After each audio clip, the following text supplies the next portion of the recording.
say our program we've calculated a direct operational cost at $3.36 an hour. That's in great contrast to $600 an hour to own and operate a helicopter for the sheriff's office, and staff it with pilots and everything else.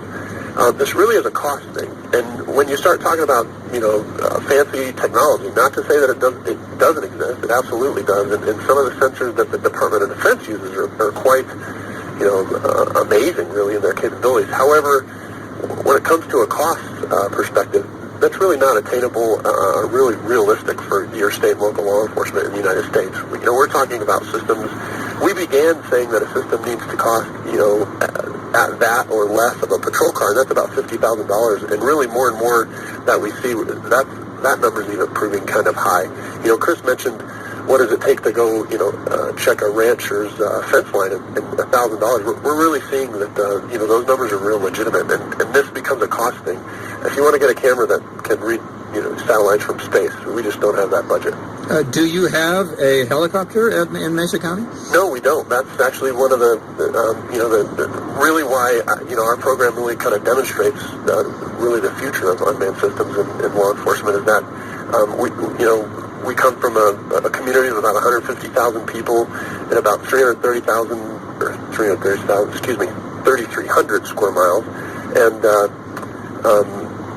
we operate with about between 60 and 75 sworn patrol deputies. We're not considered a large agency. In about 2007, the National Institute of Justice did a study and found that really only 3% of law enforcement agencies across the U.S. could afford helicopters, and we're definitely not one of those. Benjamin Miller, again, Unmanned Aircraft Program Manager for the Mesa County Sheriff's Office in Colorado. Let me go back to Ryan Kalo at Stanford, soon to be at the University of Washington. Do you hear anything from Benjamin Miller and the way that they're using their drones in Mesa County that concerns you? Well, first of all, just a fine point about the law. There's really never been a case that has challenged the notion that you could fly below 400 feet. That was actually sort of an offside comment that a concurring justice made in the Supreme Court case. When you think about the precedent here, you have a situation where officers were flying a helicopter and they looked through two missing roof panels in a greenhouse. These were just panels that just happened not to be there. And looking through the roof panels, they were able to see that marijuana was being grown. And the Supreme Court held that they didn't need a warrant for that, right? And so I think that you could do quite a lot with the drone without a warrant. And this cost issue, I think, is really important. So, maybe a smaller force can't have a helicopter, but they can have a drone. And once they have a drone, what's to stop them from, say, flying it around one neighborhood at a time to figure out who has a pool that's not licensed under the city's rules? And the idea is that, again, as the cost of surveillance goes down, the desire, the will, the taste for surveillance is inevitably going to go up. And the question is whether the Constitution and state law will adapt to that situation. Benjamin Miller, how do you respond to that? Brian makes some great points. I think, in contrast, I think one thing to keep in mind is a couple of the points he's made in the past about, kind of from a patrol perspective, flying around and looking for things. Again, this isn't a new technology that gives us this new capability to go patrol. We do that now. I mean, our community appreciates it when we drive through their neighborhood in a patrol car, basically looking for, kids causing problems or vandalizing their yards or people stealing from their cars. We do that already. This is simply could be, in that sense, a technology that would simply help us do that better at a low cost. Is yours a pretty conservative community? Are people supportive of what you're doing?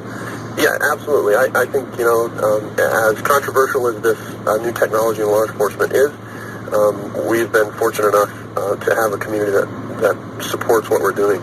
So, Ryan Kalo, do you think there might be a difference in a major city?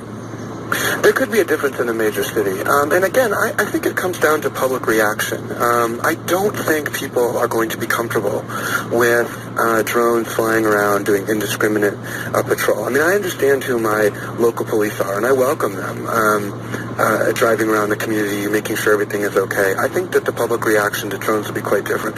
Just to sort of highlight this, there was an artist in Manhattan who went around making these fake but really realistic-looking signs and put them all over Manhattan that said things like, traffic enforced by drone, or drone strike between 8 a.m. and 8 p.m.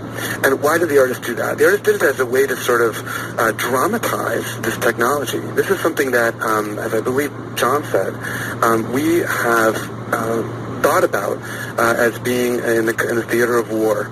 Our mental model of what a drone does has everything to do with its military deployment. And so I think that the uses that are happening around the country and the police now actually are not problematic. I don't see any issue with lending support to an ongoing SWAT operation, and I certainly see no issue with getting a better picture of a crime scene. I think those are wonderful uses of drones. My concern is that not everyone will cabin their activities, and that instead you will have things like monitoring of people's movements. And indeed, there's no question that, for instance, the FBI has been monitoring people's travel by the use of GPS devices without a warrant until the United States v. Jones decision of the Supreme Court, which ended up curtailing that. And there's no question that now many in law enforcement are attempting to follow people around via their cell phones, again, without a warrant if they can. And so there are very reasonable uses, but there are also potentially problematic ones, and it's the law's responsibility to draw those distinctions.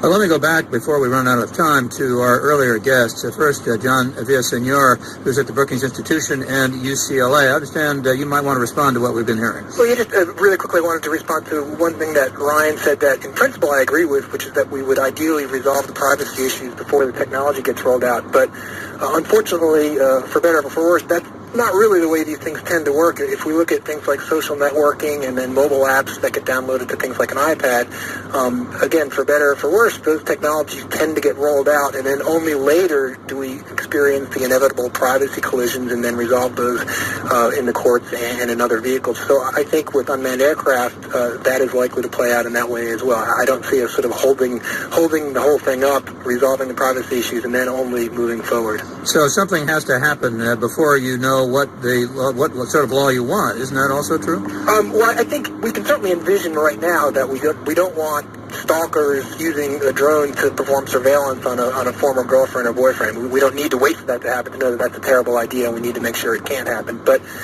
certainly there will be things that we can't possibly imagine that will come up and pose very serious challenges with respect to civil liberties. And when they come up, then we'll say, we've really got to resolve this. And let's go back once more to a man who is in the business of manufacturing and selling drones, Chris Anderson, editor of Wired Magazine, but also the founder of DIY Drones and 3D Robotics. How extensive do you think this technology is going to be? How soon?